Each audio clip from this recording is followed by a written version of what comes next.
on demand. Glenn Beck. Who is running Seattle? I really want to know. Who is running Seattle? Is it a bunch of former Iron Curtain bureaucrats? Is it 5-year-olds?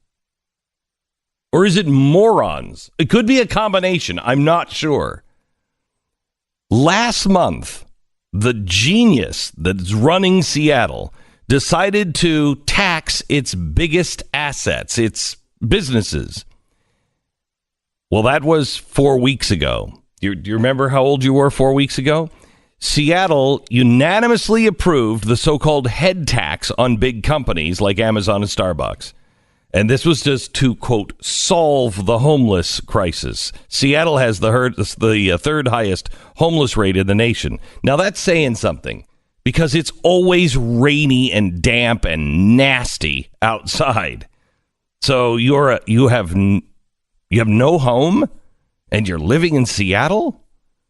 The head tax was set to begin in January. It would have collected taxes from all of their biggest businesses. First, the city said, we're going to have a $500 tax for, full-time employees. Then they walked that back to $275 for every employee. Oh, well, that's great. The city said that's going to raise about $48 million, and that's going to really go a long way to solve our homeless problem. Guarantee it wouldn't have. They already spend $78 million on homelessness every single year. I'm sorry. This year, so far, they have spent $78 million.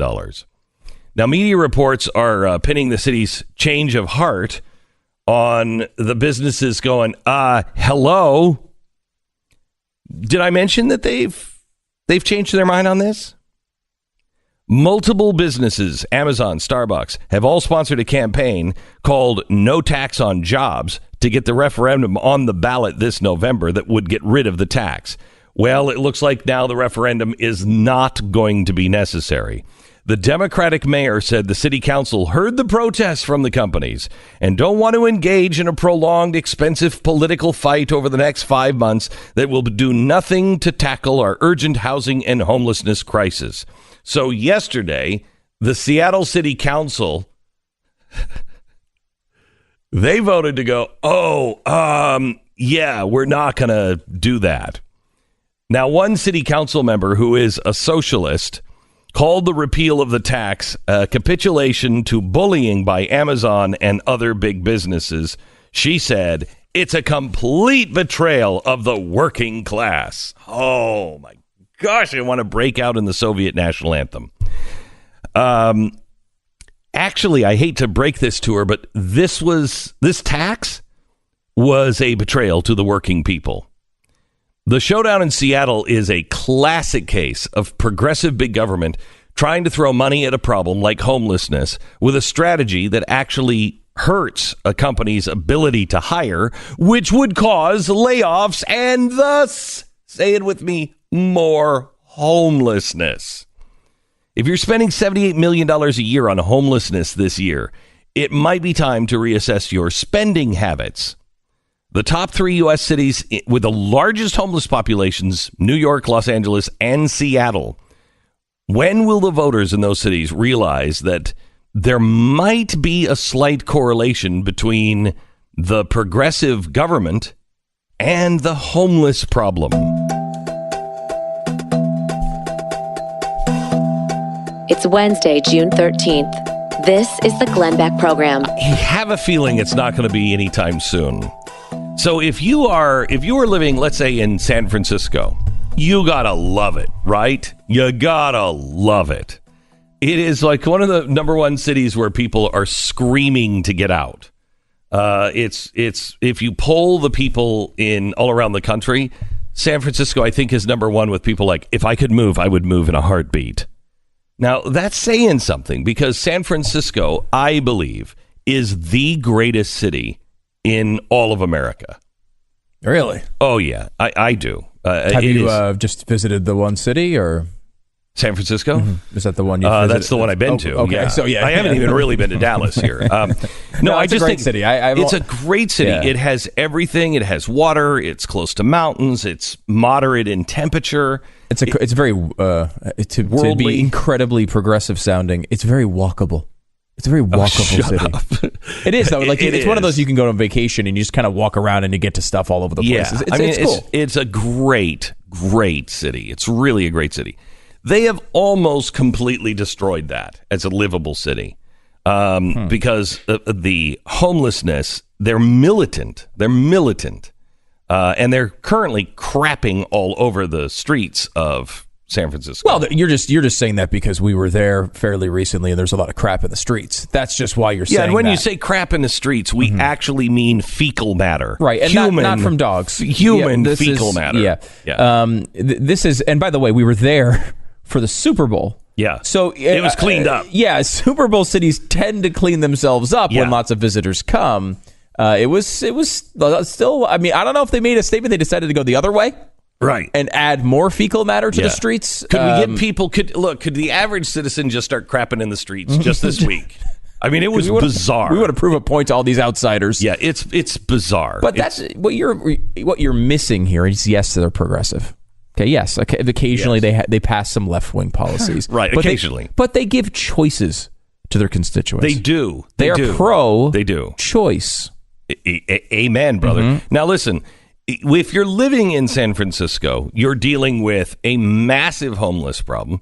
You're dealing with prices that are unheard of. It is absolutely, at the same time, it's the greatest city. It is the most unlivable city in America.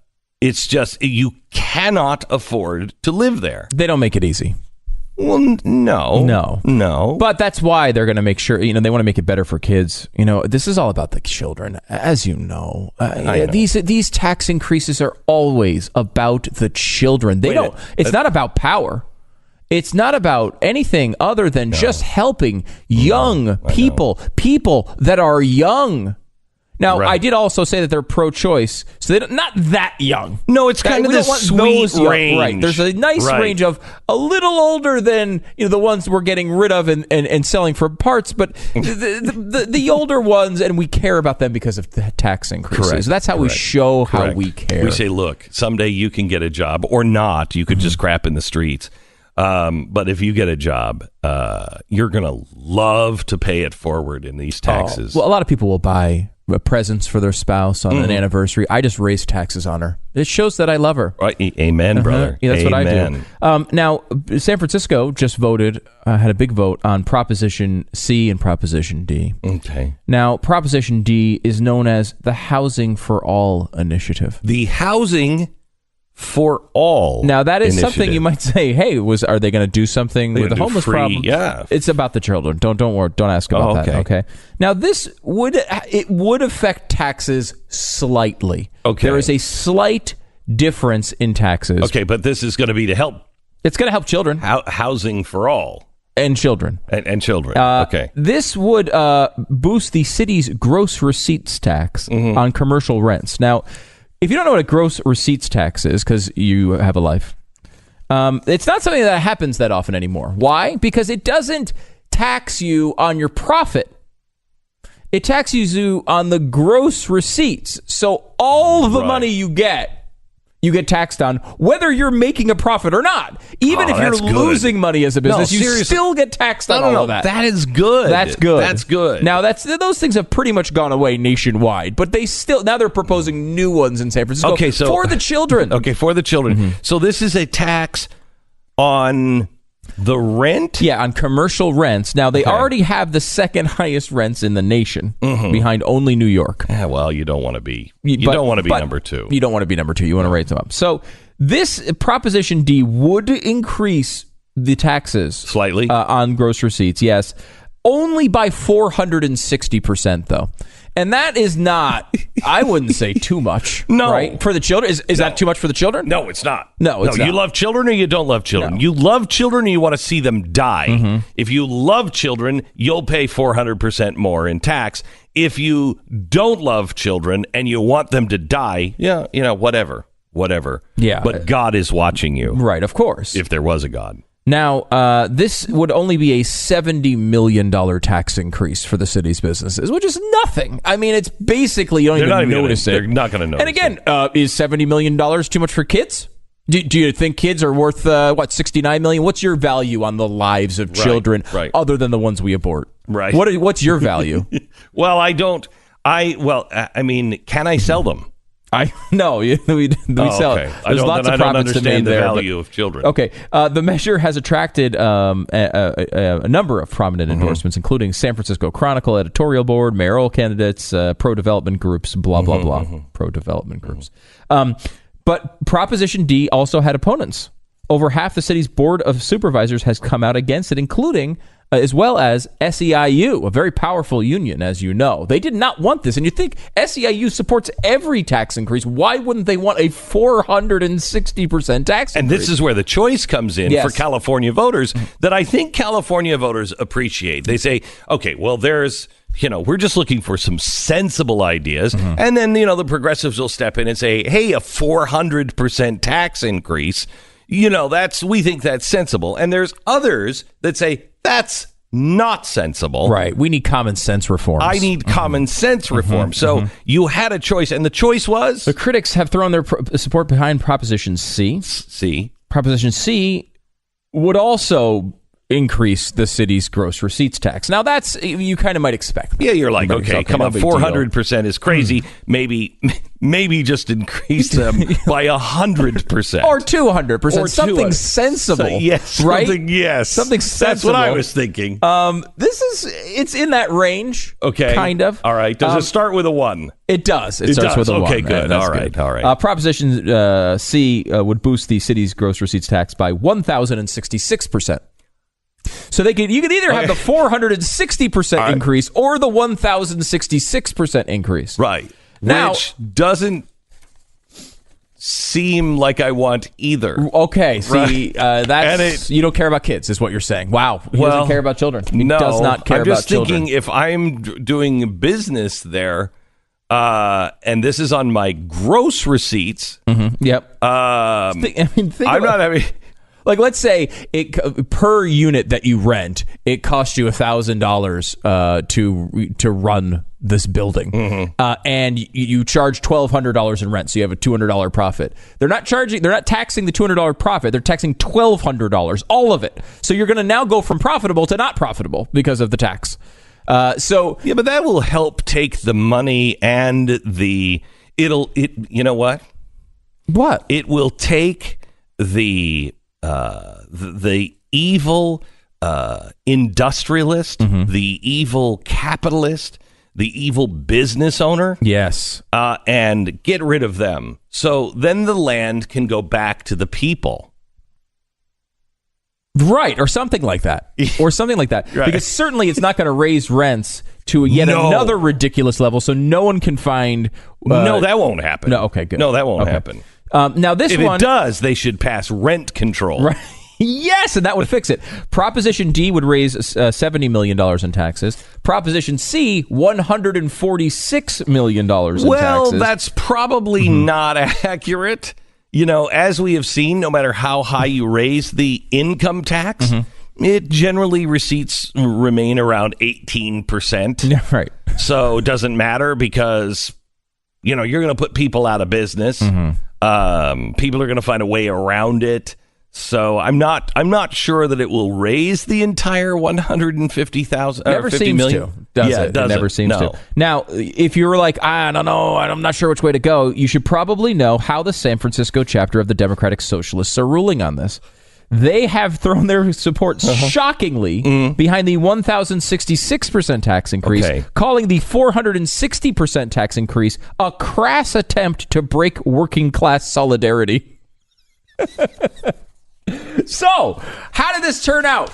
You're going to be stunned. You're going to be stunned by this one. No, it's San Francisco. I think they probably voted for the... Is everybody crazy in San Francisco? Let me debate this here for a second. Voters, it's an off year, so you're getting those who are passionate. I think there was enough to go for the 400% increase and not go for the 1,000, although I think I'm out on a limb It does because San Francisco is totally nuts. Yes, and you also seem to believe San Francisco doesn't care about children, which is strange, other than the ones that they abort. The ones that actually make it past the abortion process, they don't care about those babies or something. Measure D, this is the one that raised taxes 460% on commercial landlords, failed 55.2% to 44.8%. Okay, so that one did not even come close, really. However, Measure C, the 1,066% tax increase, is currently leading 50.7 to 49.3 in a race that has not officially been called yet. It's too close to call as they finalize the voting. It does look like it's going to pass, though. So it looks like they will increase the rent tax by 1,066% in San Francisco. The good news is, let's say you have a restaurant in one of the, just on the streets of San Francisco. By the way, write that down. We should start a TV show and call it that. That's a good idea. But let's just say this, you've got a restaurant out there. The good news is you are now paying more in taxes. So your customers can come in, still pay higher, rates for your food. And still, as they come in, no matter how bad your food is, they'll be like, oh, thank God it doesn't smell like human fecal matter in here. And I think that's one of the advantages of having a business in San Francisco. You don't have to be good. If you're in the restaurant business, you just have to make sure your food doesn't smell like fecal matter on the outside of your business. And you're going to be a massive success. And the good thing is, the more successful you are, the more taxes you will pay. Therefore, the more you care about children. Yay! It's great. Keep pooping on the street, San Francisco. By the way, we should also point out that they also passed another tax that would give legal help to tenants facing eviction. So now that they've raised taxes on the rents, they also are raising taxes to give money to people who are being evicted. And they raised taxes for schools. Oh my gosh, what is wrong with Californians? And they also got clean energy bonds passed. So I don't know if you know this. It's clean. Can I tell you something? I would invest in San Francisco. Oh my gosh! If I was in Seattle, San Francisco, and Seattle. If you got a bond, I'm going to buy that because they're going to be able to pay that back. No, it's fantastic. Anyway, owning a home has never been easier, and it continues to be an incredible investment. Whether you're buying your first home or your next home or even an investment home, maybe you're thinking about selling your home in California and moving to someplace sane. Well, then what you need is a great loan company, somebody that going to get that approval really, really quickly, so you can get a new house. American Financing employs salary-based mortgage consultants, which means they do not work on commission, so they're not trying to jam you into something that somebody, some financial instrument that the banks are pushing. They work for you, and they have an A+ rating for the Better Business Bureau and over 1,800 Google reviews. They offer convenience of e-sign so you complete your documents from the comfort of your own home and on your schedule. And there's no upfront fees. They utilize every loan in the industry. They'll customize a loan program to fit your specific needs. They're licensed in all 50 states, so call them now. American Financing. If you need a mortgage, call 800-906-2440. That's 800-906-2440 or online at AmericanFinancing.net. American Financing Corporation, NMLS 182334, www.nmlsconsumeraccess.org. Glenn Beck. Yeah. Stu has immediately jumped. I told him there's another item on the ballot in California this November, and he immediately jumps to, it's going to be bad, isn't it? And I'm like, no, it's going to help the children. Of course it's not bad. Wait until you hear, and this one affects you, wait until you hear what California is just put on their ballot. It's that time of year. It's warming up, and it's the time of year where people go and they look for homes. People are out in the market, and the market's heating up, and you need somebody on your side if you're buying or selling a home. Go to realestateagentsitrust.com to find that person. Look, you're going to need a real estate agent anyway. Why would you just pick some random person you kind of know, or some person who was recommended to you by that, person you don't really want to hang out with on the weekends? Why not go to a place that's actually screened through the real estate agents and found the people who have the best results, who have the best advertising practices, who have the best reputations? You can find those people at realestateagentsitrust.com. If you need to sell a house fast and for the most money, or if you're looking to buy, go to realestateagentsitrust.com and you'll be introduced to the best agent in your town. We're talking 1,200 agents on this network. Let these agents earn your business. Get moving with realestateagentsitrust.com. It's realestateagentsitrust.com. Getting into work today was a little difficult. The traffic in the main atrium of our building was a little high today. Everybody has been working really, literally around the clock to get our museum together. We had to up the insurance yesterday to $30 million of artifacts that are going to be in the building. And it's going to be pretty remarkable, and we'd love for you to attend. This is the first time we've ever opened the entire studio.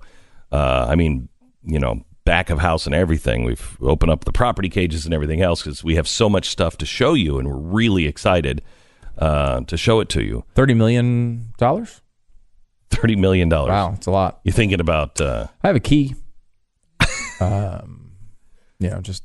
I don't think that's something that you announce to the... No, I just think if there's an enterprising Can I tell you something? person out there that's interested in history, maybe they could contact me. Right. There is... it's weird because this is the first time that we've always hired police and we have security here all the time. And whenever we do these museums, we have extra security. This time, we have been required to have... There's some special group of people that this is all they do is protect artifacts. And they're like, I don't know, Mossad badass museum people. So it should prove to be interesting, just kind of behind the scenes. But we would love for you to attend. Tickets are still on sale this weekend. The Rights and Responsibilities exhibit. Some is already sold out. Some good portions of the day are already sold out. We would love for you to attend. We'll be here all weekend long. And learn about history and show it to your kids. There's some remarkable stuff. And it's important to remember, of course, no matter how much security you have, you can never guarantee, Especially if you have somebody on the inside.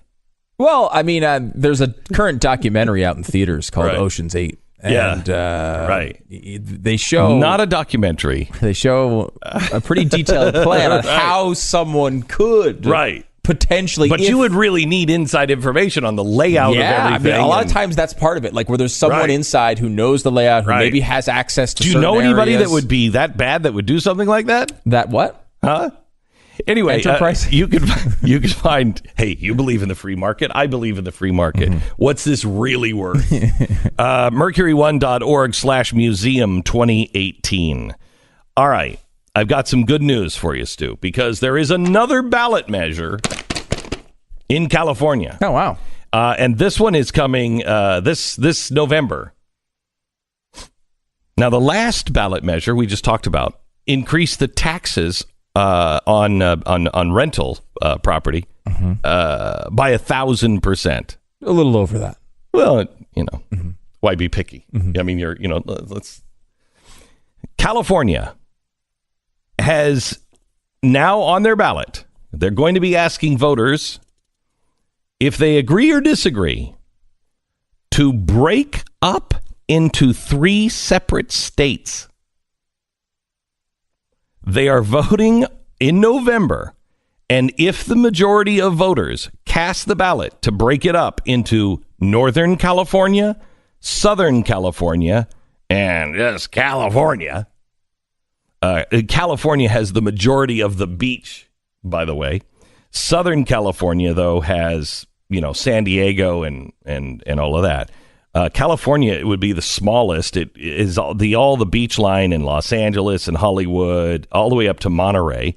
Then Northern California is right up by San Francisco, all the way up to the border of Oregon. Southern California cuts out, past the valley and then goes down into San Diego. So they're breaking it up into three. They want to break it up into 3 states. What's their reasoning? What do you mean, what's their reason? Why are they? Do you need reasons in California? Absolutely not. Okay, so this is the first time that this will have been done or voted on since 1863, when Virginia split into Virginia and West Virginia. So here's what they're wanting to do. Los Angeles County is the one that would retain the name California, and what they're hoping will happen is economic stability. They say that the rural regions would suffer from extraordinary rates of poverty as individual states, while the coastal communities would flourish in the new smaller states where the lion's share of California's tax revenue is generated. What they're trying to do is they're trying to make the areas smaller so it will be more responsive to that area. Because right now, just the big cities are sucking up all of the resources, as this guy says, well, there's going to be poverty because, it's most of the money is there. Yeah, but most of the spending is there, too. And so they're trying to break it up and give people a chance to, vote for what's good for their region. Can California, though, dictate to the United States that it now has 52 states? Is that something that can happen? I mean, maybe it is. I don't. It actually is. I thought it was wrong, but it is in the Constitution. It's really hard to do, but California can do it without any federal approval. Like, there's no role of the United States. Again, I'm a big federalism guy, maybe there's a reason for this. But there was a big deal when we added state 49 and 50. Usually there's a big deal that goes on with that. If we're just, I guess because it's the same territory. It's the same territory. Mm-hmm. I'm trying to find it where it is in this article. But there is a section, here it is. Article 4, Section 3 of the U.S. Constitution, provision guiding how an existing state can be divided into new states. I thought you couldn't divide an existing state into 2. I could see it that you could do it, but it has to go through a process that would involve the federal government as well, but apparently not. They say that it is rather lengthy and complicated to get through. But I think this is good. If they've divided it to where the farmers have to answer to the farmers, you know what I mean? Well, yeah, right. Yes, exactly. Like that, you could see there being... just like you don't want everything run by the federal government, you want it run at the smallest level possible. Having a gigantic state that's not necessarily responsive to all the areas is a problem. But in theory, this would give them 4 new senators, would it not? If they have 2 new states, they got 4 new senators. Oh, shut up. So now we have 104 senators. No. There's got to be some role. Senators, yeah. No, it would be senators. There's got to be some role for the federal government. You can't just have an unlimited amount of senators from one state if they just keep dividing it into little pieces. Well, wait a minute. If you can. Texas is now 600 states. Good Texas. Wow. I mean, look at that. They can't control California. They can't serve the people in California. Texas. Look how large Texas is. We seem to get it done here. Yeah. And you know how? Our state house only meets every other year. We don't pass a lot of state laws. The state doesn't interfere. The local governments take care of things. I saw one of the biggest problems that has developed and is on both sides is it's become common. The common complaint about the government is that, they don't do anything. These people, they don't get anything done. They shouldn't be getting a lot of things done. Other than reversing the crap they've already tried to do, they should be pretty much sitting back. I don't care if they never show up to Washington, D.C. If all they can repeal all stuff online, and that's pretty much all we need them to do. There's plenty of laws. I mean, look at their solutions in California. Look at the solutions they come up with in California. Has life in California become better? Has it become easier? Has it caused jobs to grow? Hey, let me ask Hollywood. Have all of your unions and all of your rules, has that helped? You were Hollywood, USA. It was the greatest place. If you were going to make a movie, that's where you made a movie. Shockingly, that's now what, Vancouver? People will make it anywhere but Hollywood. Have all of your rules, your regulations, your labor unions, all of your taxes, has it helped you? The answer is no. What is it going to take for Californians to learn that?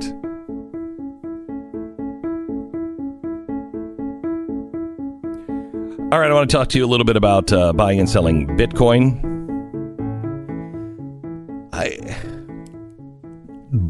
Buying Bitcoin is difficult unless you're buying, one of the 3 or 4 big ones. If you're going to invest in a smaller Bitcoin, I don't even know how to buy some of these things. How do you sell them? There's a lot to learn when it comes to cryptocurrency. And cryptocurrency is the future. We are going to a cashless society. So what is blockchain? Blockchain is going to be, I think, the way we communicate with each other at some point, because it's basically encrypted and there's no way that you can open it up. You want privacy, you need blockchain. So all of these things are happening, and they're all happening so fast. We needed an expert to be able to teach it to us. And while we're being taught, we said, hey, Tika, would you be willing to put together a series, a course on this for the listener and the viewer? Absolutely. So they have. It's a crypto course, and it is going on now, and we're getting rave reviews on it. People who are using this, even people who thought they knew a lot about cryptocurrency are like, I learned all kinds of new stuff.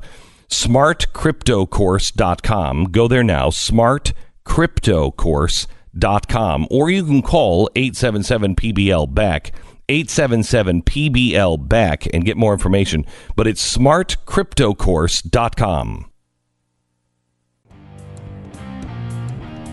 It's a little remarkable. Mark Sanford lost last night in his primary. He has been... I think he has a remarkable story. I mean, he went from a guy who was really, really great to a guy who made a huge personal failing, to coming back and just knocking it out of the park. He was a congressman who was standing for the conservative principles, and I don't know what he did other than not vote in lockstep every time with Donald Trump. I mean, it was 90%, wasn't he? I think it was 80.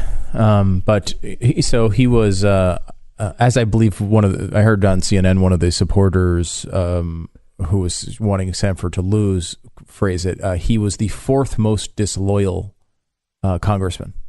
Which I guess... Could you say that again, please? Yeah, I would like to, yeah. He was the 4th most disloyal Republican congressman. Which, again, I don't know. I think their loyalty... What's their loyalty to, again? They have an oath to protect and defend the Constitution of the United States. Right. So how would they rate the 4th most disloyal to the Constitution exactly? I don't think there's a rating necessarily for that. I know if you go by the Liberty, the Conservative Review and other ratings agencies that care about the Constitution, Sanford does incredibly well. but he was the fourth most disloyal in this particular analysis, which again, look, a lot of people made the case to us, and we're not huge, we're not big Trump fans in the primary as many people would recall. However, the case after the primary was it's Trump or Hillary, which is a very understandable case that we talked about many times.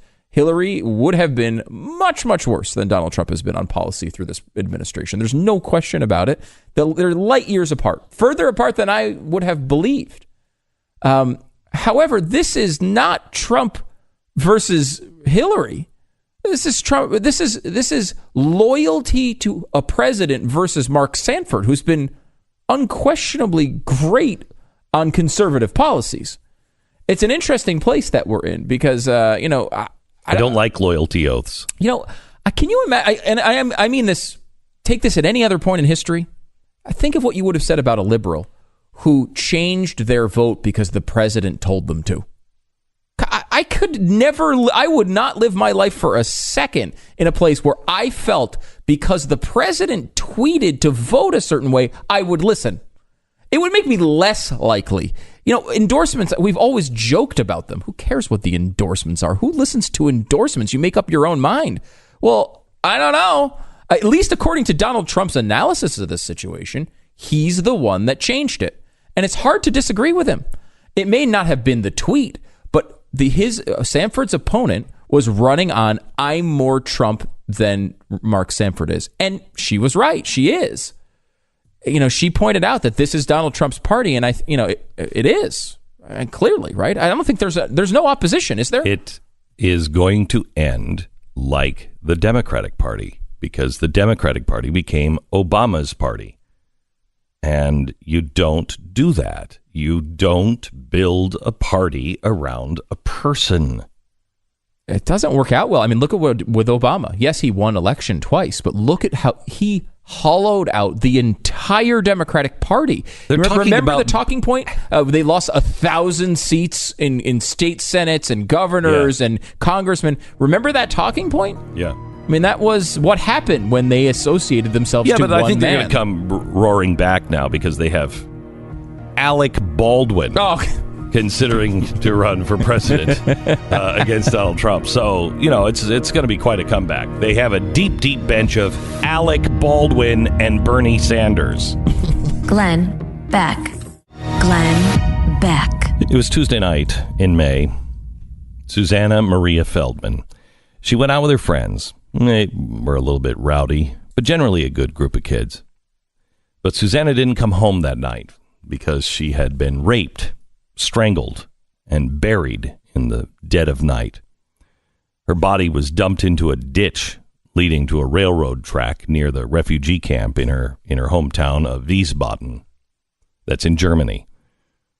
Susanna adored her 5-year-old sister, cherished her family. She was 14. They found her body 2 weeks later. By then, Ali Bashar, the 20-year-old man who had raped and strangled Susanna, fled Germany, along with his parents and 5 siblings, all using fake names. They went back to their home in Iraq. Ali Bashar had previously been accused of robbery, assault on a female police officer. He had also been suspected in the rape of an 11-year-old girl who lived in the same refugee station as he did. He was a refugee. Yes, did I point that out? He arrived in the country October 2015 as part of the wave of puppy-eyed refugees that flooded Europe, who many European countries so proudly gave in and gave shelter to refugees. Susanna was of Jewish German heritage. The Central Council of Jews in Germany said in a statement, "A young life has been put in a cruel way. Our deep compassion applies to the relatives and the friends." Susanna was a member of the Jewish community. At present, much of the background is still unclear. We expect the law enforcement authorities to provide rapid and comprehensive information as well as tough consequences for the perpetrators. I tell you this story today because it's not just about Susanna. She's not alone, not by far. She is just one of a growing number of young women and young girls who are being sexually violated, abused, and in imaginable nightmares, murdered. Then they're tossed into a ditch, left in trash bins.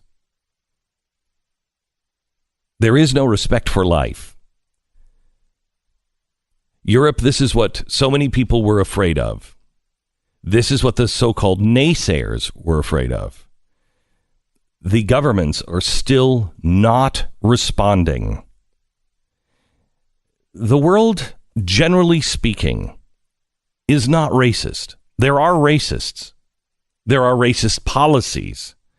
But generally speaking, I think, at least in America, we are not racist. We are observant.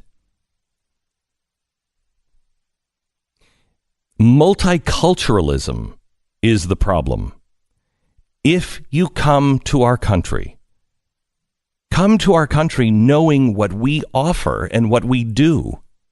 If you want to bring your country, your traditions, and they involve killing people, raping people, seeing others as insects, infidels, vermin, whatever it is, you're not welcome here. And it's about time our government all around the world starts to recognize that there is a problem. And the good people that really are refugees are going to suffer the consequences because of their inability and unwillingness to act. Because the worst part of this story is, this is just the beginning.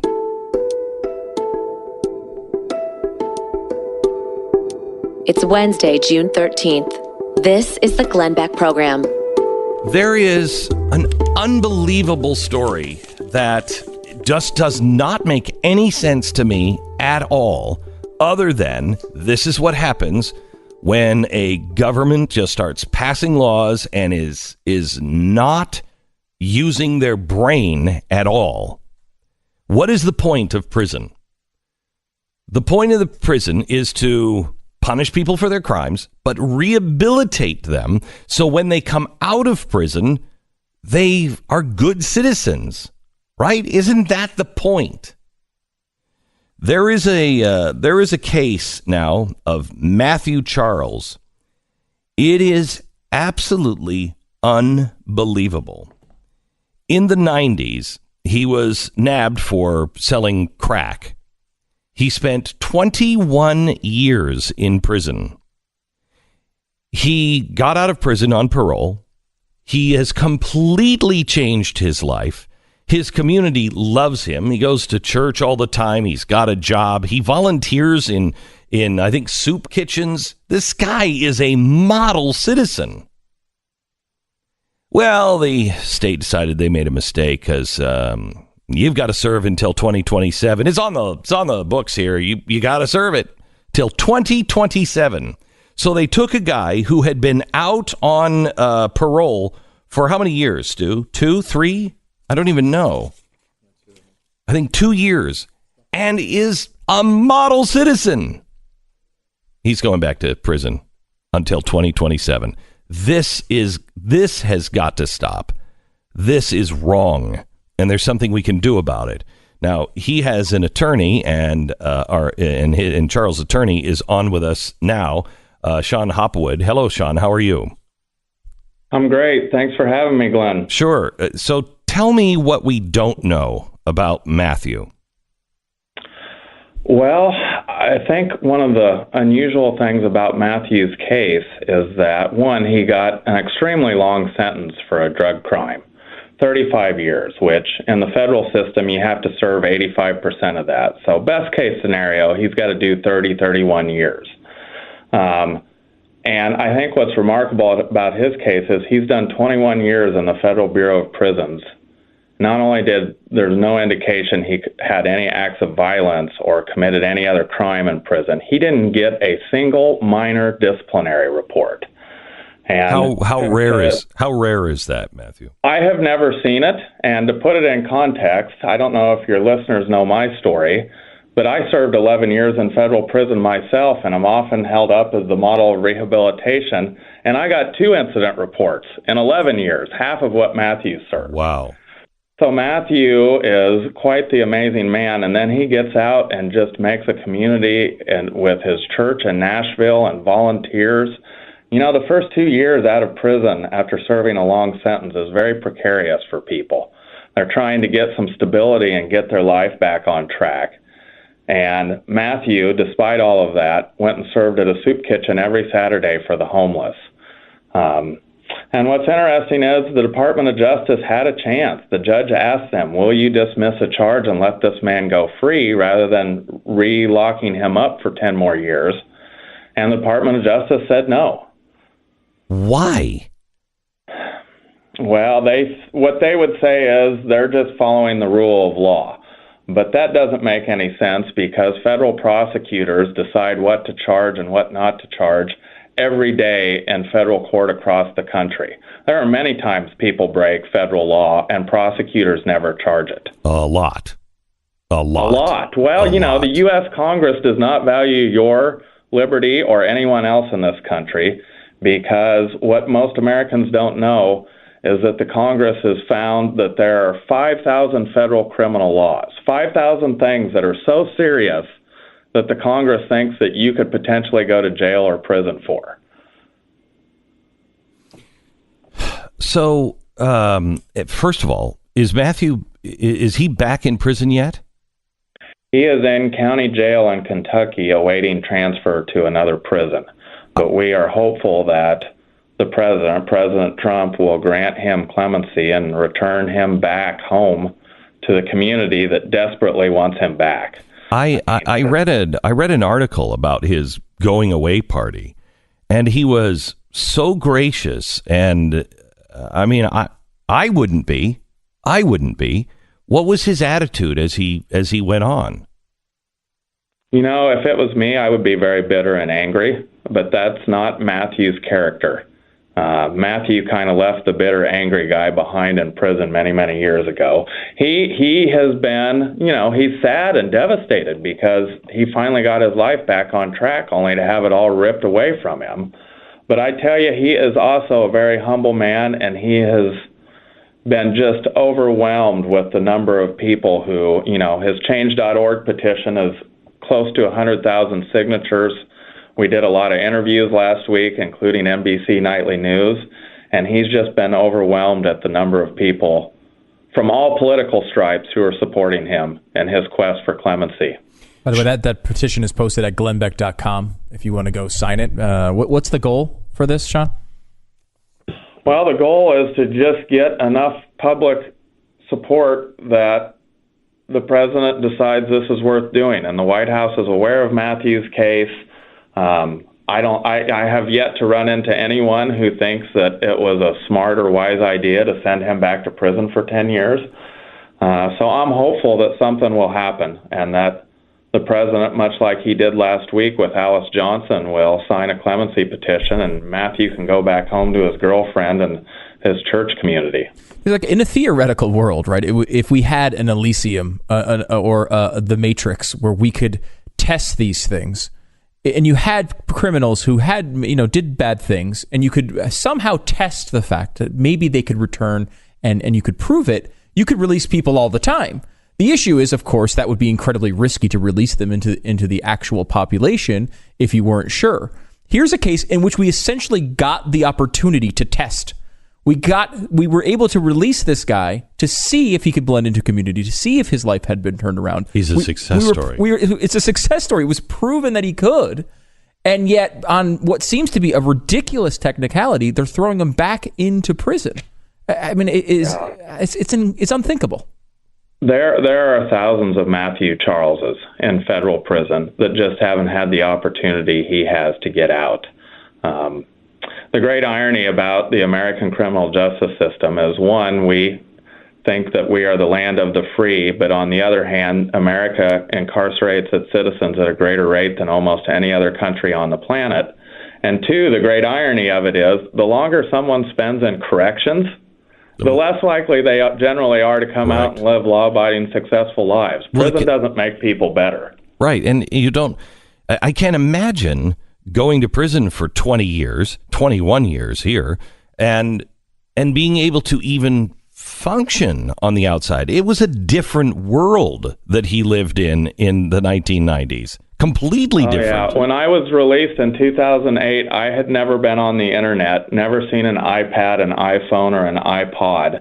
One of the things I quickly realized when I went to pick up the paper and look at the classified ad section for jobs was no one advertises jobs in the classified section. And Mathew had to overcome all those hurdles too. Just the stress of so much change when you've been incarcerated that long. And yet he was able to overcome all of that.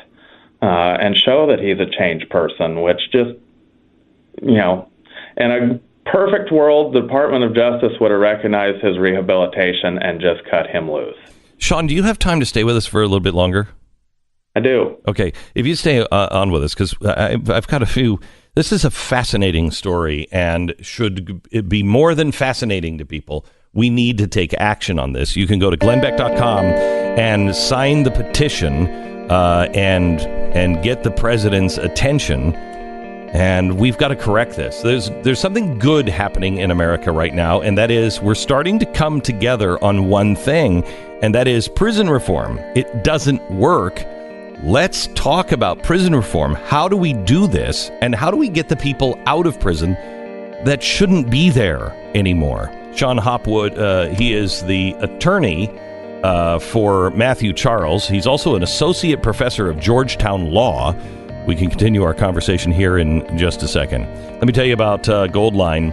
The central bank is coming out. Is it today? Is today the day, or is it tomorrow that they're announcing the increase? There's yet another increase coming from the Fed. Things are not looking rosy the way we all feel. There are real signs of real trouble. Inflation is going up. In fact, the Fed will probably announce tomorrow that any of the tax cuts now have been erased because of inflation, not just the inflation that is happening because there's too much money out there, but also because of the tariffs. The tariffs are you're paying more for almost everything now, and that's because of these tariffs. So they're going to raise the interest rates to try to get inflation under control. I don't know how they're going to do it, but they're the experts. May I suggest that you can seriously consider gold or silver, because the one hedge against inflation. This is when it really performs, is when inflation starts to go up, people put money into gold because that retains its value. That just keeps going up as your dollar, the value of your dollar or your stock or whatever, goes down. So call them now at 866-GOLDLINE, 1-866-GOLDLINE, or goldline.com. There are restrictions on products pledged as collateral may apply. Read their important risk information, but call now, 866-GOLDLINE, 1-866-GOLDLINE, or goldline.com. Looking for a great Father's Day present? Then bring the whole family to the Rights and Responsibilities exhibition presented by the Mercury Museum. Take a glimpse at what the world was like before men had rights and tyrants ruled. Join us Father's Day weekend, June 15th through the 17th, here at Mercury Studios in Dallas. Get your tickets at mercury1.org/museum 2018. Shon Hopwood, he is the lawyer representing Mathew Charles, an incredible story. He's an associate professor of Georgetown Law. Sean, we have about 3.5 minutes. Can you tell me your story a little bit? Yeah, so my story kind of is not too dissimilar from Mathew Charles. In 1997 and 1998, as a 21, 22-year-old, I robbed 5 banks and was sentenced to 12 years and 3 months in federal prison, and got to prison and learned the law and had 2 briefs that I prepared for other guys and friends of mine in prison that were granted by the United States Supreme Court. And then I started winning cases in federal court all over, even though I had never been to law school and hadn't even taken freshman English and then didn't have an undergraduate degree either. That is unbelievable. This is just like Suits. It's my favorite show. This is exactly what happened in Suits. Oh my gosh, I can't believe that's happening. So you get a Gates Foundation scholarship when you leave, and you go to the University of Washington, and now you're a professor at George Washington Law? I got out in 2009. I finished my bachelor's degree. I went to the University of Washington up in Seattle School of Law. My first job out of law school was clerking for Judge Janice Rogers Brown, a very conservative judge on the Court of Appeals for the D.C. Circuit. And then I came to Georgetown as a teaching fellow for 2 years, and I went on the market to be a law professor, and Georgetown kept me. Unbelievable. I have just the most amazing job where I get to help people every day. So, Sean, the odds that if the president doesn't act, that Mathew's going to get out of prison? Well, he'll get out, but he'll have to do 9 or 10 years. But I'm trying not to think about that, because I really think the president who, I was in the White House about a month ago when the president talked about the need to reform our prisons, and that it doesn't serve anyone well for people to go to prison and come out worse off. Correct. Rather than better. Correct. And he talked about the need for America to be the land of second chances and even third chances. And, knowing he said that and believes that, and knowing that the White House is also working on a prison reform bill, I've been working with them for months on that, I think there's a good likelihood that the president will see the injustice for Mathew Charles and cut him loose. That is fantastic news. We will continue to follow this case. Thank you so much for the work that you're doing. Tell Mathew to keep his chin up. There are people from all walks of life that are behind him. We urge you to go to glennbeck.com. It's posted right there on the front page where you can go. You'll click. It'll take you right to the petition. You can sign the petition there and help Mathew Charles. Let's right this wrong. Seemingly there's been a support. And thanks for talking about Mathew's case, and I'm just hopeful that he's going to get to go home. Me too. Thanks, Sean. Thanks, Sean. Appreciate it. God bless. Glennbeck.com is where you can find the petition. There's really been support across the aisle. Both sides agree that this is a miscarriage of justice. This is something we can unite on. And I think Trump will do this eventually. I do too. We just need to get it in front of him. Yes. So please, go sign the petition. It's that White House petition. You can do it now at glennbeck.com. Tell a friend.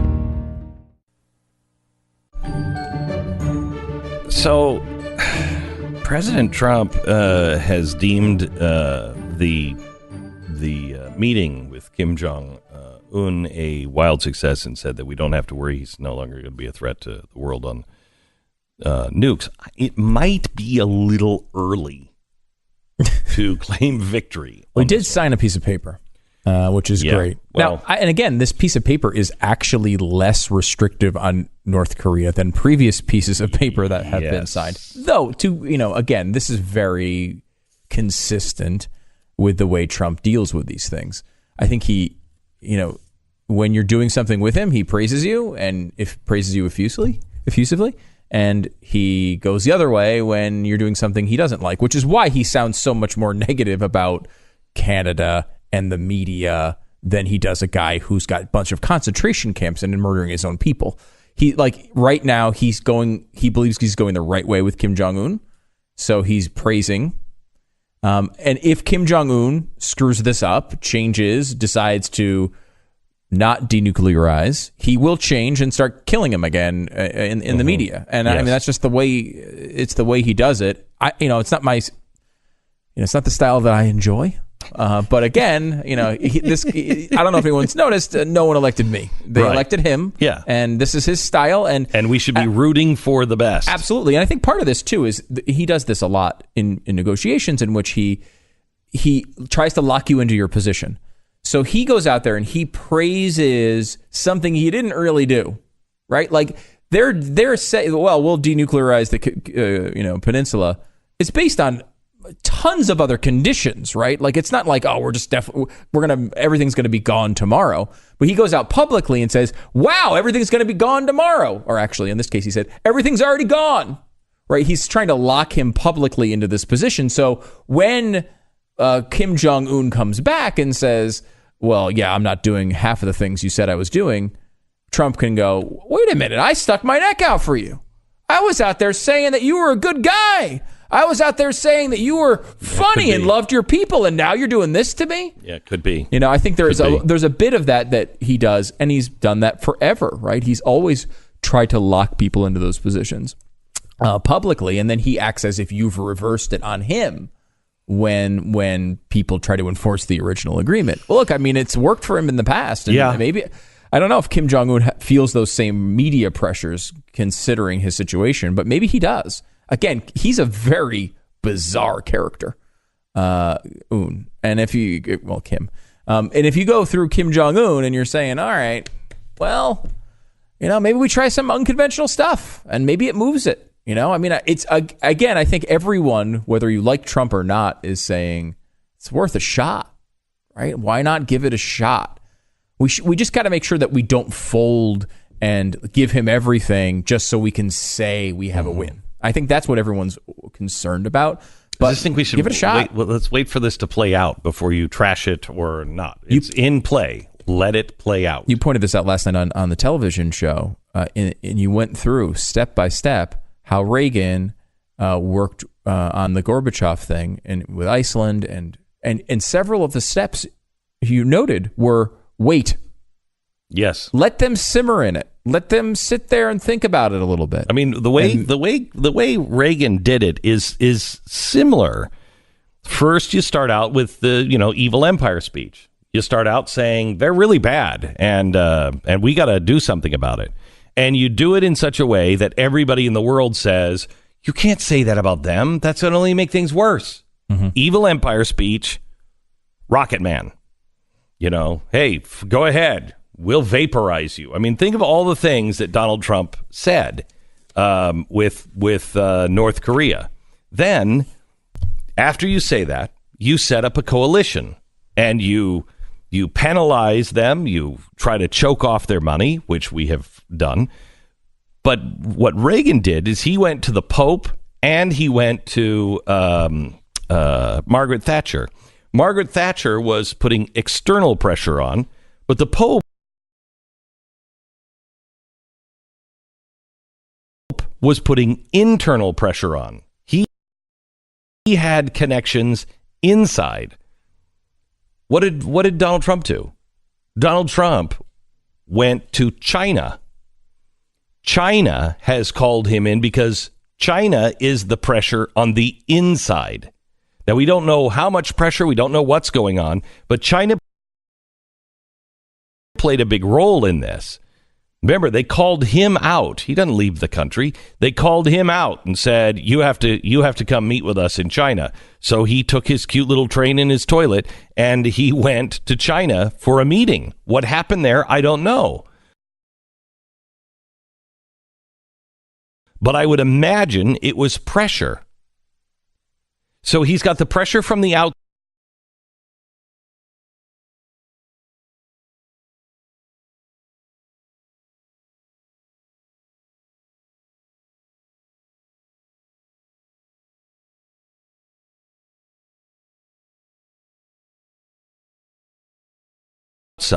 and pressure from the inside, exactly the way Gorbachev did. Then you wait for a meeting, but you put something on the table in that meeting that you're refusing to walk away from, something that is really, really tempting. So Gorbachev, what was put on the table, Gorbachev wanted to put on the table was Star Wars. Well, Star Wars was a lie. We didn't have Star Wars. So what was it that we put on the table with Kim Jong Un? I'm convinced it's that film. I'm convinced that he went to Little Rocket Man and said, look, you love the Western culture. Why are you avoiding this? You be our friends. Look, you're going to have a great life. You're going to hang out with the movie stars. That's why he made that thing feel like a movie. You're going to hang out with movie stars and basketball players. You're going to be part of the global community. You're going to be part of the West. That's what Kim Jong Un wants, is that. So Donald Trump put that on the table. Now, to me, it's a lie, because there's no way he's going to be able to stop. Once that country begins to collapse, they're not going to stop it. And who's going to prop him up? Nobody. Nobody's going to prop him up. So the minute he takes that bait and goes into perestroika or glasnost, which was the opening of the Iron Curtain, then it's too late. So Donald Trump has just offered him the world of, literally the world. You're going to be a superstar. You're going to be remembered as one of the greatest leaders of all time. You're going to open up and let's put some hotels on your beaches. It's going to be great. He does that. I think the little man wants it. Now you wait. If you start to see that Kim Jong Un starts to kill people around him, high-level hardliners, you're going to know that it's working. Because the next thing that happens is the hardliners are going to say to him, you can't do this. What are you, crazy? You can't do this. And Kim Jong Un wants it. He wants it badly. He believes Trump can do it. So we wait and we see if he starts to make a move towards more openness. If the hardliners start to be killed off, then there will be another meeting. And that's when Donald Trump can close the noose, just like Ronald Reagan did with Gorbachev. Now, this is my optimistic hope. But remember, that took 8 years to pull off. We're day 2. Wait. Play the game and then wait.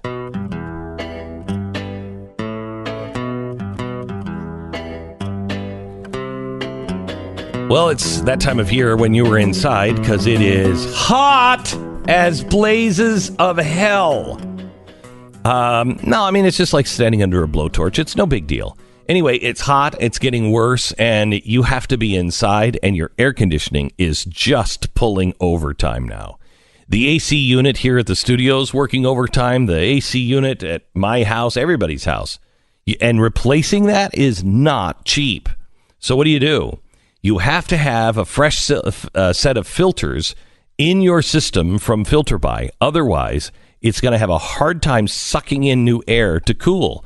And as it sucks in the new air, it's filtering all of the toxins, all of the allergy, crap that's in the air, and it's going to filter it all out. As that starts to get clogged, then your air conditioner has to work harder and harder and harder.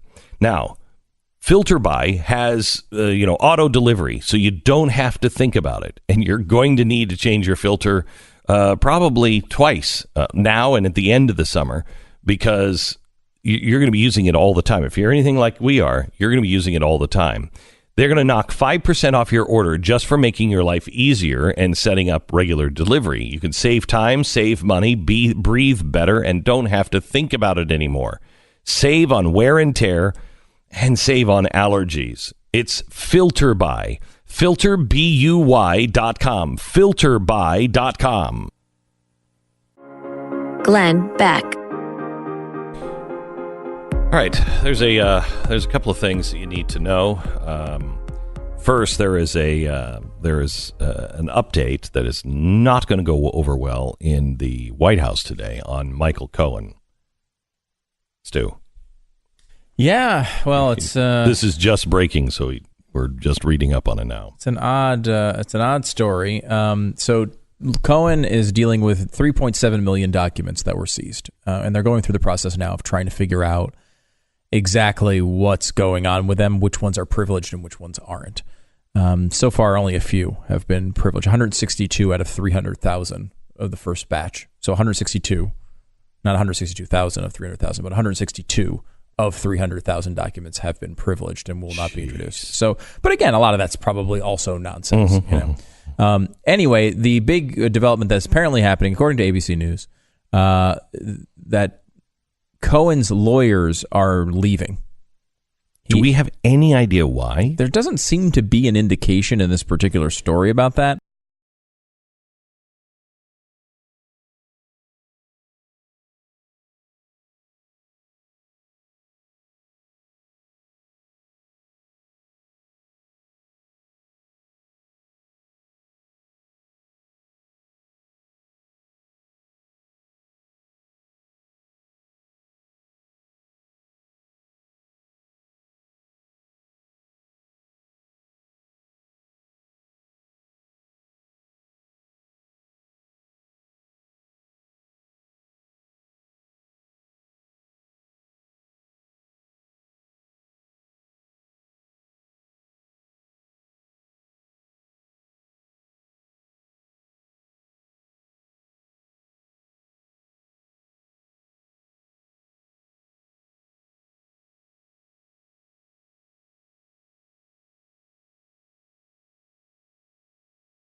Speculation about that he's now. What they're saying is they believe this means he's cooperating with the New York Attorney General and or District Attorney. The development. This is how it reads in the ABC report. No replacing counsel has been identified as of this time. Cohen, now with no legal representation, is likely to cooperate with federal prosecutors in New York. Sources said. This development, which is believed to be imminent, will likely hit the White House, family members and staffers and counsels hard. And they believe, as this is going through, who knows? If it doesn't, this does not mean that Trump did anything wrong by any means. It could very well mean that he has documents on Manafort and who else has already been indicted, and we don't know what the deal is. But him cooperating is certainly not something that the White House will be excited about hearing. Depending on what he has. I mean, if they already are throwing, Manafort to the wolves, and rightly so, in my opinion, what difference does it make if he, turns evidence on Manafort, as long as it doesn't implicate the president or anybody else new? Right. Of course, though, it's just going to be so difficult, even if it's not criminally damaging. These documents being out there are, God only knows what Michael Cohen was doing. Cohen, as he's a movie style bad guy attorney. Yeah. We never even played the audio of him, did we? No. When he was calling up and yelling at the reporter. No, we didn't. A couple of weeks ago. He's just, he's not a good guy. And look, Trump knows how rough and tumble he is, and because of that, never brought him into the White House. Cohen was never in the White House.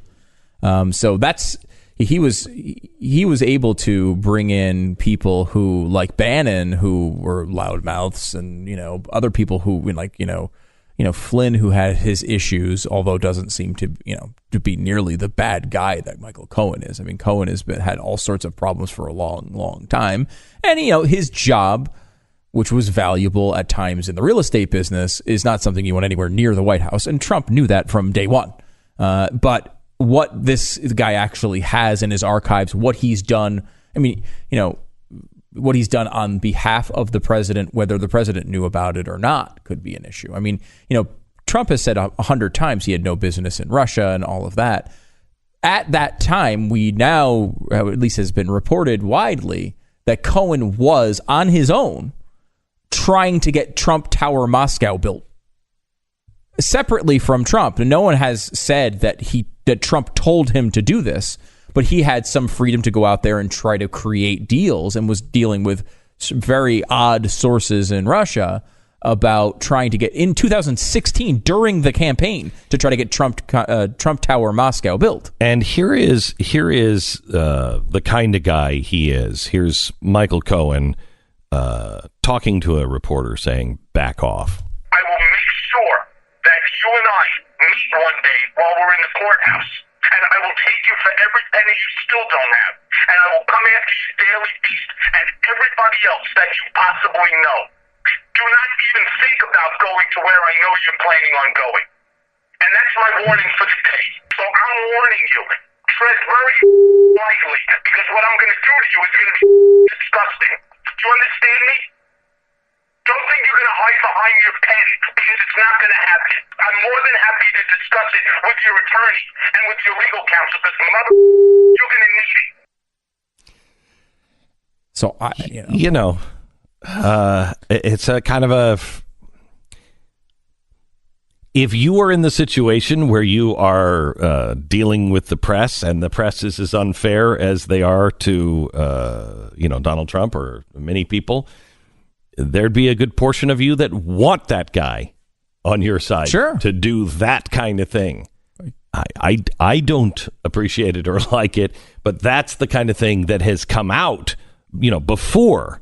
And that's not the kind of thing that the FBI is looking at, but you can see he plays real hardball. So what has he done, if anything? We'll follow this and bring you up to speed as more comes along. Glenn Beck. All right. One more reason we actually might be stuck in, some virtual reality version of Alice in Wonderland where everything is upside down. I'm not sure. Spanish tennis player Rafael Nadal gave what is seemingly a more rational explanation of the supposed gender wage gap than any of the feminist or Marxist or tenured gender studies, those who are the professors now of gender studies that have, rallied around these crazy explanations for decades now. Rafael Nadal, currently ranked number 1 in men's singles tennis by the Association of Tennis Professionals, with a buttload of career titles. He apparently is, I don't know, the professional tennis embodiment of Jordan Peterson now. I'm not really sure. He was in an interview and he was asked, in tennis, should women earn as much as men? Okay. How are you going to answer that? How is the average person who just wants to stay out of the spotlight? Oh, absolutely. I mean, it's just, wow, of course they should. They're equal in every way, and we should all support women in their fight for equality. So here's what he said. It isn't a comparison that we should even make. Female models earn more than male models, and nobody says anything. I love this. Why? Because they have a larger following. In tennis, too, who gathers a larger audience earns more. Wait a minute. Is he saying that, A, the wage gap actually affects women and men, but just in different ways? And 2, any disparity can't be conveniently attributed to systematic misogyny? That's crazy talk. The wage gap might be a fiction of the fourth wave critical theory based feminism? Shut up. Did he issue a trigger warning? Oh my gosh, did I? Let's go back in time. This next story, I just want to warn you, there may be a trigger. Trying to ask people to be personally responsible for their wages and understand each and every business and how business is different. Is he seriously saying that equality of outcome is bad? In today's world, that's great. That's too much common sense there. He's a bad person. He's a Nazi. Don't say he's a bad person. He's a Nazi. You know, everybody, quick, get outraged. Take to Twitter right now. We have got to expose this evil, disgusting, incredibly logical Nazi.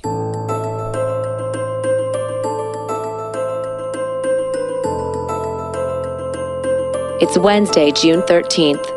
This is the Glenn Beck Program. You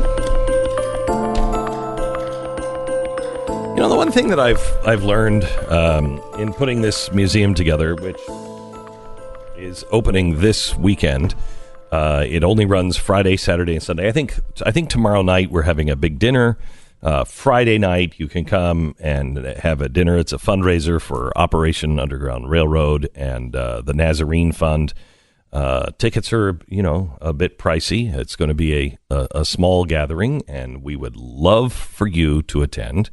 I've got a few surprises for the people who attend. But then the general admission tickets for the museum are happening all weekend long. I'm going to be here all weekend. Everybody on the shows are going to be here all weekend long, and we would love to see you and meet you and thank you for listening to us and watching us and supporting us.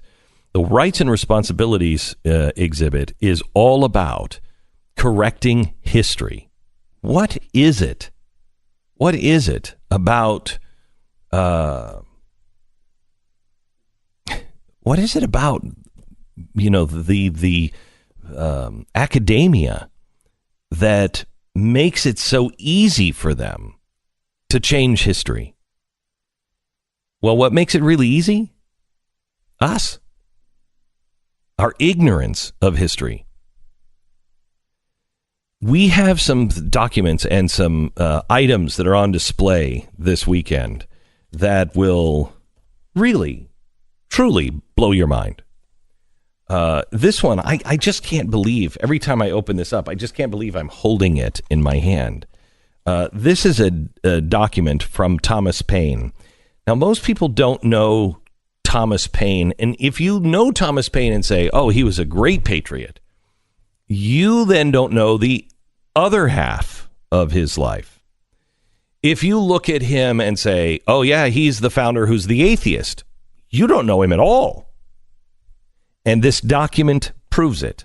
It's a letter between him and Benjamin Franklin and I think John Adams. And he's responding to them. And I'll get to it in a second. If you don't know who Thomas Paine is, he is the guy. He was born in England, and his dad was a Quaker who made rope for ships. And once he was old enough, he took up his father's his trade, and then he worked as a tax collector. Well, he wasn't good at being a tax collector or making ropes. His wife and his baby in 1760 died during childbirth, and so he just had this. He just really had a rough upbringing and early life. He remarried, then he got divorced.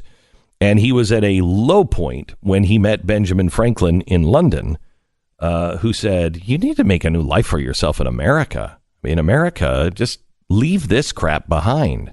So he's 37 years old. It's 1774, and he comes to work for Benjamin Franklin as an editor at his Pennsylvania Gazette magazine. So he's starting to write as he comes over and he starts learning about America, and he writes African Slavery in America, and it was a total takedown of slavery. He gets swept up in the revolutionary spirit, and when the war breaks out, he writes a couple of things. First, he's the guy who wrote Common Sense, which galvanized the nation and really got everybody to say, Congress, we want to break away. We want to break away. It was Thomas Paine and Common Sense that gave birth to the Declaration of Independence. Then, about a year later, it's around Christmas time, 1776, George Washington is losing horribly. We haven't won a single battle. Everybody's starting to say the revolution is over. He is losing guys left and right. They don't have faith in him. And they're headed down south. They're headed past Philadelphia, because Philadelphia, all of the members of Congress have already fled because the British are coming. And they're just going to kill all of the revolutionaries. George Washington knows he has got to turn this around. And so he is camped on the southern side of the Delaware, and he is praying, what am I going to do? How do I rally people around? At that time, somewhere else is Thomas Paine, and he's marching with troops. He doesn't know where Washington is, but he starts to think as he's marching, these are the times that try men's souls. Well, that is the beginning of the American crisis. He asked for the head of a drum, the guy who was marching next, because he didn't have any paper, and he writes the American crisis down. And he said, I want you to first get this to George Washington, then get it to a printer. George Washington does not know what to say to his troops until the head of the drum arrives. He gathers everyone and says, I just want you to listen to these words. These are the times that try men's souls. It's the winter soldier, not the summer patriot. You are winter soldiers, and I need you to get into boats, and I need you to go back the other direction. We're going to take on the Hessians. These are the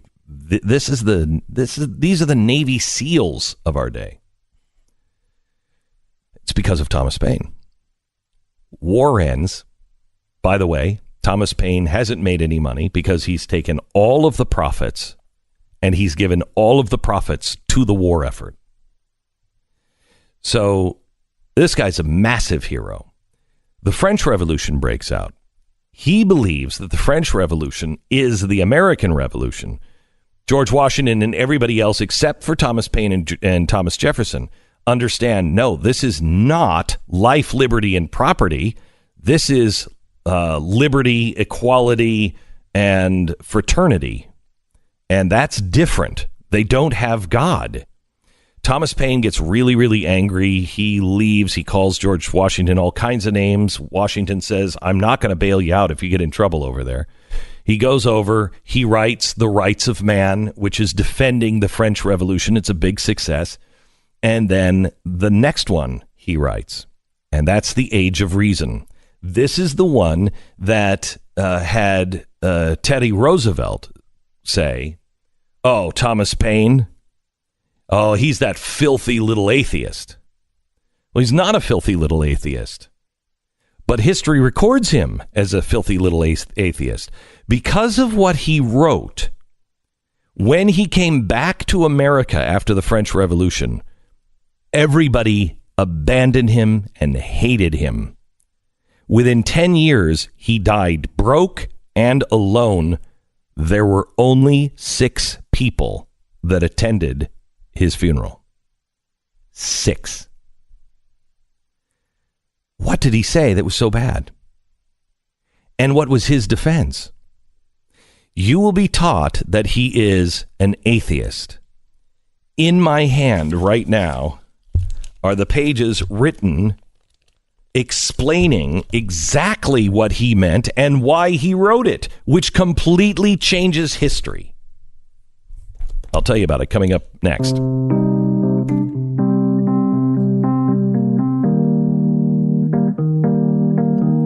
Don't forget, you can see this document, read it yourself, along with the first draft of the Declaration of Independence, which is mind-blowing, and the original handwritten Gettysburg Address from Abraham Lincoln. Over $30 million worth of artifacts just this weekend only here at our Mercury Studios. Join us June 15th through the 17th. Tickets are still available at mercury1.org/museum 2018. In 2017, the Better Business Bureau heard more than 5,000 complaints on alarm companies, which puts them into the top 10 most complained about industries. Home security systems. You kidding me, right? Now, who's going to fix that and revolutionize it? Well, you can go the old way, which is, again, top 10 most complained about, because they have hidden fees and contracts, and it's a hassle. Or you can try something new, the new way to protect yourself and your family, your home, or your business. It's Simply Safe. They rely on good service, a good product to earn your business. Now, they don't have a contract, so you're never locked into anything. You're absolutely in control. There's no wiring of this system. You own the system. It's really, really simple. It's why they have an A+ rating from the Better Business Bureau for 10 years running. Over 40,000 five-star reviews online. Simply Safe, the way security should be. Learn more about it at simplysafebeck.com. simplysafebeck.com. Glenn Beck. Just reading these documents, they're phenomenal. They're truly phenomenal. And change history, change your understanding of it. If you learned that Thomas Paine was an atheist, you will see in his letter from, I thought it was John Adams, but it's to Samuel Adams, dated 1803. Paine is responding to Benjamin Franklin and Adams' criticism of the Age of Reason. And they say, why would you even write this? Why would you even write it? And he says, now remember, he is in France during the Revolution with the guillotines. The people of France were running headlong into atheism. I had the work Age of Reason translated into French to stop them in that career. Wait, what? Why would an atheist write something, have it translated into French to stop them from becoming atheists? He said they needed to fix themselves to the first article, which he talks about earlier, the first thing before of every man's creed, and that is, I believe in God. Why, my dear friend, is my religion exactly, and this whole of it, a question? It makes me believe that you have no idea of what I wrote in the Age of Reason. Most people haven't read it. I extol a reverential love for the deity. Let me give you a paragraph from it, he says. Do you want to contemplate his power? We see it in the immensity of creation. Do we want to contemplate his wisdom? We see it in the unchangeable order. Do we want to see the abundance of which he fills the earth? We want to contemplate his mercy. We see it in his not withholding the abundance from everything, even from the unthankful. So he goes on to talk about that he has a problem with religion, and that's what the people of France were going through. Problem with religion and priests. And he even says, how these priests will stand up for the shedding of blood and they get involved in things that they shouldn't get involved in. And all of the war and the whoop from the pulpit has concealed the object. Religion is not the cause, but it is the stalking horse that put it forward to conceal themselves. So in other words, there's a lot of these people who are total frauds, and they're using religion to manipulate, to become rich or to become powerful or whatever it is. So he is anti-religion, not anti-God. He's not a Christian, but he knows the parameters of God. And if you read this letter, he clearly believes in God. It's truly a remarkable letter that you'll be able to read. It's going to be all out, page by page. You'll be able to read. You'll be able to read it yourself. It's really incredible. And at the end, the end is the most amazing part to me, because sure, we've been told one thing about history, and it's completely wrong. I mean, yes, he had a lot of these feelings, but I mean, this proves really, that he did believe in higher authority. When he's saying, how do we contemplate his brilliance? Who's he? right? Like he's talking about somebody there. Oh, he goes on to talk about specifically about God. Right. I mean, and it's so that's proved in this letter. Yes. However, it ends with him, and pardon my French, if I may, in this particular case, he ends it with an ass joke. Well, I mean, that's not French. He was talking about the French Revolution when he was discussing it. That's why I said pardon my French. Right. And it's not even a good joke, but it might have been, but he legit in giant block letters that you can see in the letter just makes a joke. Yeah. So he does this whole thing and it's very, very serious. And then on the last page, he writes, "What word is it that all men loves? And by taking away the first letter, most men love. And by taking away the first two letters, it shows the character of the man that loves neither." Okay. So what is that word? What? It's glass. Uh-huh. All men apparently love glass. This must have been because of windows were just coming in or something. I don't know why, but all men love... We're all big glass guys. We're all huge glass guys. All right. Then you take away the first letter, and most men love lass. And then you take away... I don't know what he means by that. Women. Mm-hmm. But I mean, he's saying most men love. Right, so he is an inclusive. advocate for same-sex marriage. And then you take away the first two, and it shows the character of those who love neither women or glass for some reason. It's a terrible joke. It's a terrible joke. So May have been really funny back then. I don't know, but it's not real funny now. But it's crazy. He's writing this to Samuel Adams. Samuel Adams is he's like the Billy Graham of the era. Yeah. He is the big preacher in Congress and part of the founding troop. Now known as the beer guy, but not necessarily then. At the time. No. Maybe that's what he was saying, a glass of ale. Glass of some of your beer there, Sam. Maybe.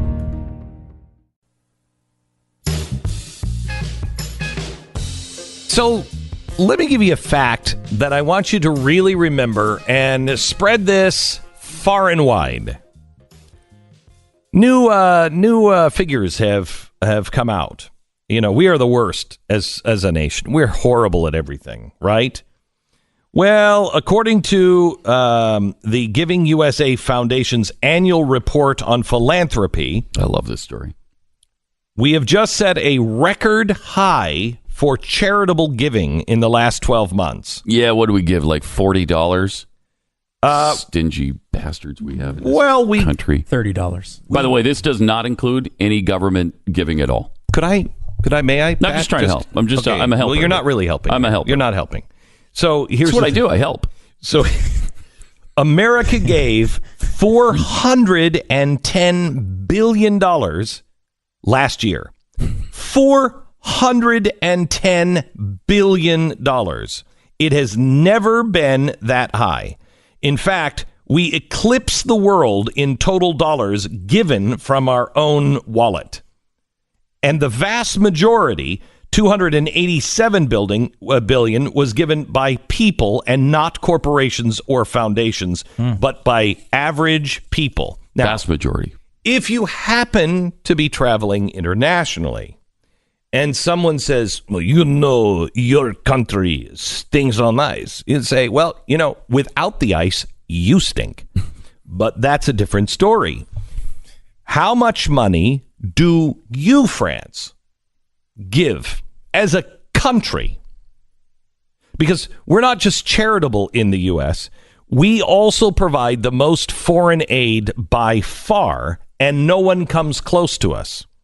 So the United States Department requested $51 billion last year to give to foreign aid. Now, Americans gave over $400 billion, but the government took money from us and gave an additional $51 billion. Just for some perspective, that's $30 billion more than Germany. That is $30 million more than the UK, 40 billion more than France, and 45 billion more than Canada.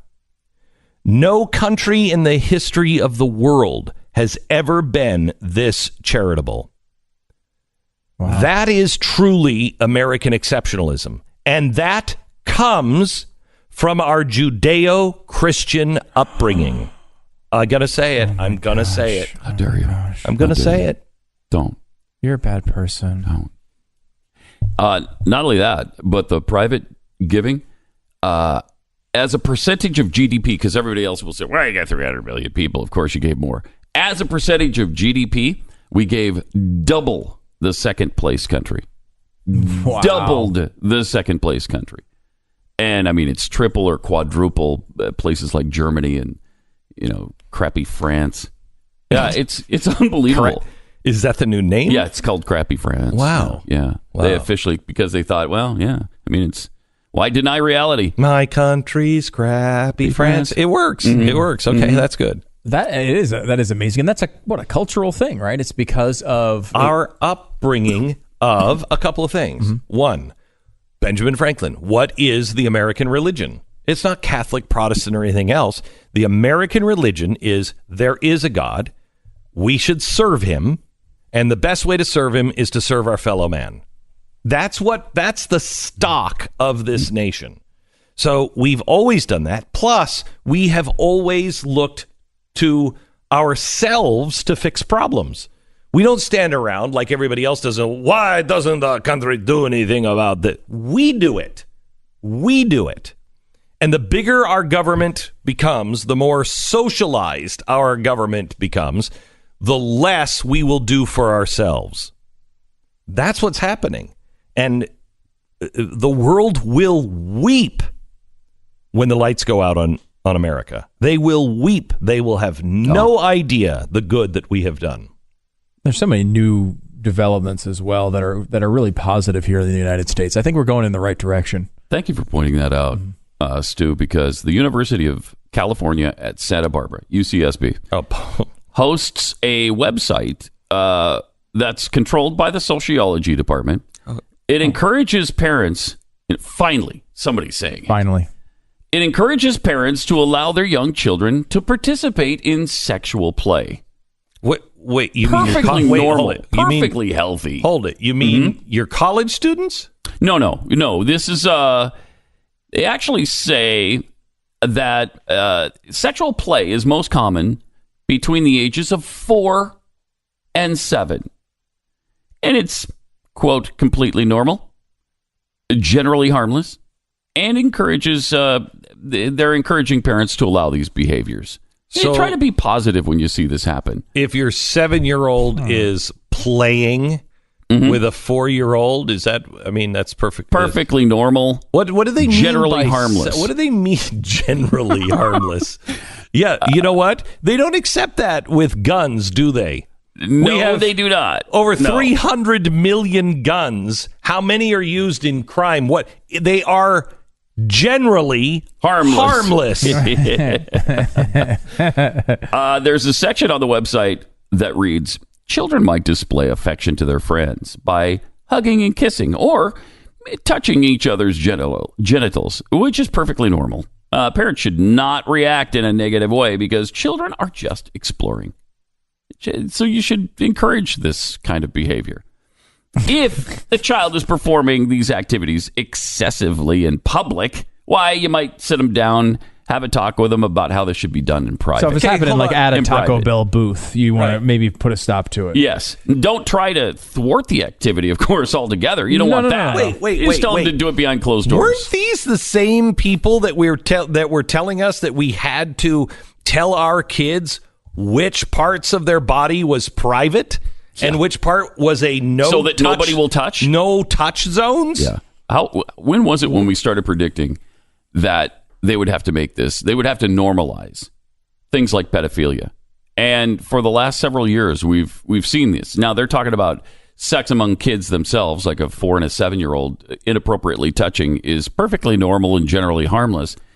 But how far away are we from telling us all that it's fine if adults engage in this activity? You have to. If you're being consistent, you have to.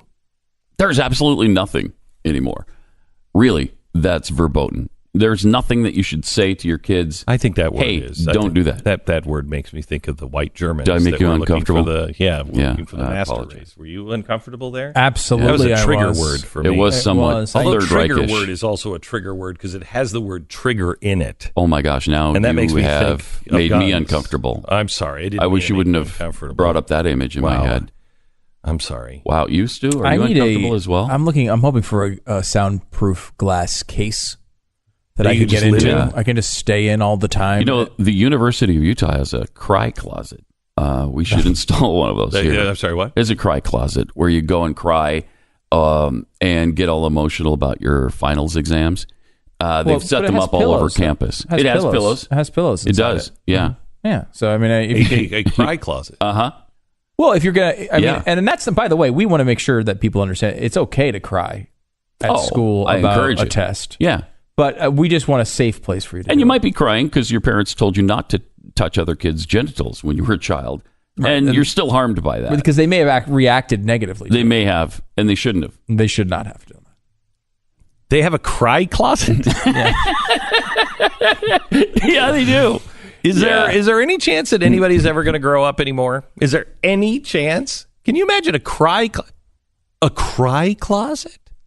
I know. We used to look up, when I was a kid, we would look up to college students as like they were grown-ups. They were the cool grown-ups. Mm-hmm. Imagine... they're pansies now. Yeah, you're like, I was... I went and somebody used some trigger language and I had to go into the cry closet and cry all day. You'd be like, what? You're 8. Okay. I don't want you touching me anymore. You are weird. Isn't it though? Because I used to have this view that we would talk about this before, like, oh well, it's great. You can have your participation trophies in your cry closets, and my kids will be the ones you're serving at your job where you can't do anything because you're completely unprepared for the world. Yes, and I've converted this belief because I now believe that these people who are building the cry closets and crying inside the cry closets, it will become so universal that cry closets will just be the thing. That was what society will be. It's like we've talked about, like with global warming before. You can come out and you can say, well, forget that global warming is real or not. Talk about the idea that they're encouraging you to do things that absolutely, with all certainty, even if you believe every piece of nonsense that Al Gore has ever said, will not solve the problem. Doing things like, well, you need to unplug your appliances and when you need, all these little steps that will make a quote unquote difference when they know, it's just about selling the idea, right? It's not about actually making a difference. You can't scientifically make a difference with any of those, causes. So I used to think, well, eventually, like, people will realize that sure, we want to be clean, but this is stupid. And the reality of the situation, the reality of fossil fuels being incredibly useful to build, a civilization on. At some point, people just get older and realize this. They're so on it when they're dopey kids, and they eventually realize it later on in life. I no longer believe that's accurate at all. I now believe that those nonsensical ideas that are fed to teenagers just become the truth later on. Not that they're actually true, but that it's so widely believed and never challenged that they just adopt that as the entire civilization's policy. So we're screwed, is what I was saying. You are right. Because I've always felt... No pulling back from this? No. What he's saying about how that just becomes the norm. I've always believed in self-evident truth. I don't believe that anymore.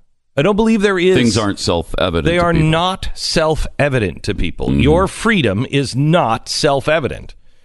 That is something that had to be carefully taught and studied and reasoned. Yeah. And then when that society had enough reason in it, it started going, wait a minute, I shouldn't have somebody else telling me what to do.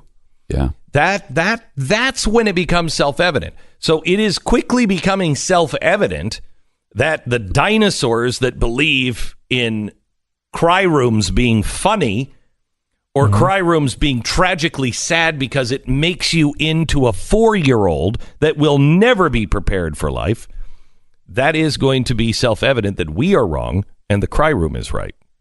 Yeah, and I mean, the first step was to kill common sense and reason, and they've successfully done that. Are we not seeing this exact process happen with gender right now?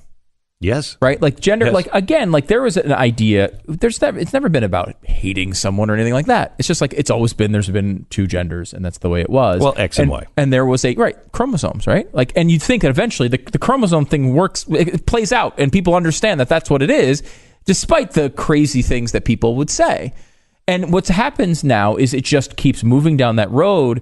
And for a while, I mean, if you go back 20 years, you'll see comedians like crazy making fun of concepts like this. They would mock them, the idea that there were 100 genders. You don't know. Now it's only crazy conservatives who say 95 genders is not correct. And in 10 years... because I believe there are... Hear me carefully. I think there's 250 genders. I'm not part of these guys. They're haters. And in 10 years, people will be like, do you know at one point they believe there were only 250 genders? Yeah. It's true. That's what will happen. It's true. It's amazing. Can you believe they actually believed in genders at one point? Yeah. Do you see the fashion show that happened in London or Paris this weekend? I did not. With the guys who were wearing prosthetic bellies because we live in a world now where men can have children. Thank you, finally. And I mean, I've appeared pregnant for years, and I believe in that completely. I don't have to wear prosthetics. I just cannot seem to give birth to this thing. Anyway, imagine taking a test on a 100-day, or a car on a 100-day test drive, getting a pair of new shoes, walking around 100 days. My wife wouldn't make it for 100 minutes in the shoes she buys. And then she buys these shoes and she's like, I have got to get back to my closet. You're in the kitchen. I've got to take these shoes off. I've been wearing them since the closet to the kitchen. Oh my gosh, stop wearing them. They're uncomfortable. Anyway, Casper is giving you 100 nights to test the Casper mattress in your own home with their 100-night sleep challenge. 100 nights. 100 nights. I've done it. I love mine. It took me about a week. I didn't like it at first, kept sleeping on it. This is the problem that you have when you're in a store. You find the one that you're comfortable in, but that's not what you're comfortable in night after night after night after night because, you know, all of a sudden you're like, this is way too soft. My back is killing me or whatever it is. That's why Casper has a better idea. Try it in your home for 100 nights. If you don't love it, they will ship it back for free.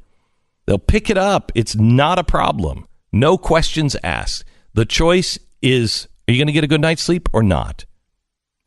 Try it for 100 nights, risk-free at Casper.com. Use the promo code Beck. You're going to save $50 on the select mattress. That's promo code Beck at Casper.com. Terms and conditions do apply. It's Casper.com. Promo code Beck. The California, 6 Californias, or 3-state solution for California, breaking it up into 3 states, actually got onto the ballots yesterday, and it should prove interesting to see exactly what happens. Also, some news from Venezuela. They are talking now about dollarizing and getting rid of their currency. Well, that's the opposition plan. The Maduro plan is just taking 3 zeros off the end of the money. So 250,000 would just be 250. Oh, that's a lot easier. And zeros aren't worth anything. They're nothing. They're zeros. So that's a better plan. It's much easier. Yeah. Just move a decimal point even over a few slots. Right. That's all. Make it 25 cents. Then everybody's rich. Glenn, Beck, Mercury.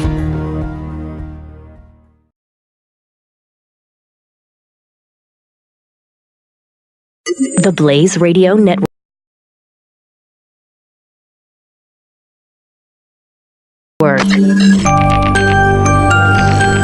On demand. Glenn Beck.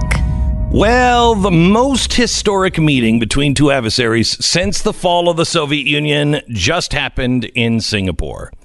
If you were following the news coverage late last night, you were witnessing history. President Trump, Kim Jong Un have left Singapore after a meeting that was anticipated for 65 years. Now, what happened?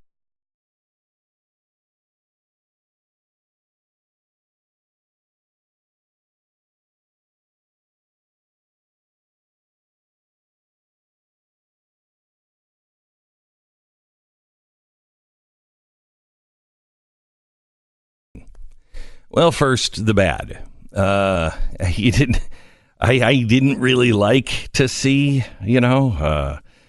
Donald Trump throwing kisses and the people cheering for Kim Jong Un. I don't know.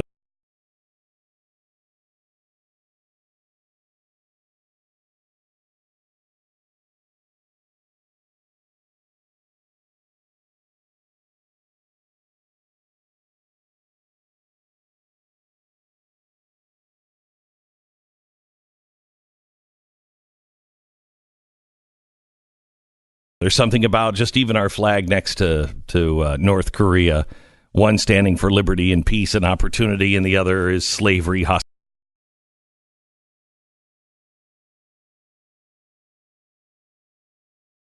hostility, and a cultish following. But circumstances as they were, the two shook hands, and photographs of roundtable discussions. If you're worried that a cult leader, mass-murdering communist dictator would gain legitimacy, well, that's exactly what happened. If this had been President Obama, everyone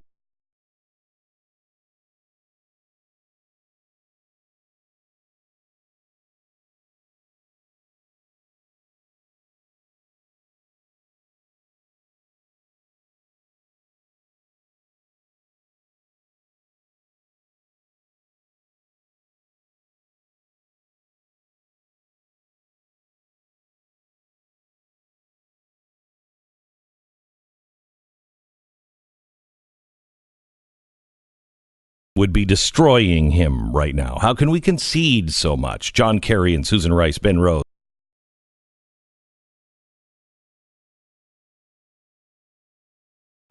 We'd be calling for their heads on a platter. But I think it is also important to look at this optic as the time period that we're in now. The current administration doesn't fall for the same mistakes that Obama did. We're right to criticize the Iran deal. The inspections were weak. They didn't include military facilities. The deal had a sunset clause. We gave them hundreds of millions of dollars in cash, secretly, delivered it in pallets on to the Iranian tarmac. They didn't curb their ballistic missile program at all. We didn't even ask them to. We could go on and on and on. The deal was a disaster. But it was because our president at the time believed that we were the aggressors in the world. Say what you want about Donald Trump. I don't believe that he believes that throughout history, America has been the aggressor. And so he's going to set the record straight that somehow or another, the Korean War was because we were so aggressive. I don't think Donald Trump has even thought about the Korean War up until recently. And I don't think that he thinks we were the aggressor. Look at how we were fighting ISIS under Barack Obama. Look how we're fighting ISIS today. Flash forward a few years, and Iran has taken all of those freshly unlocked